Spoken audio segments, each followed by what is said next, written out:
আসসালামু আলাইকুম। সকলে কেমন আছেন? আশা করি সকলেই খুব ভালো আছেন। হ্যাঁ, আল্লাহ পাকের অশেষ রহমতে আমিও খুব ভালো আছি। আজকে আপনাদের মাঝে উপস্থিত হওয়ার উদ্দেশ্যটা হচ্ছে যে আমি আসলে কি করি এবং আমি কে, আমার পরিচয়টা কি?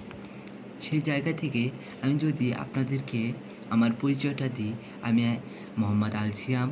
আমি একজন স্টুডেন্ট। আমি ক্লাস 10 এ পড়াশোনা করতেছি এবং আমার বাসা বগুড়ায়। আমি পড়াশোনার পাশাপাশি ফ্রিল্যান্সিং সেক্টরের সঙ্গে দীর্ঘ 1 বছর যাবৎ ধরে যুক্ত আছি।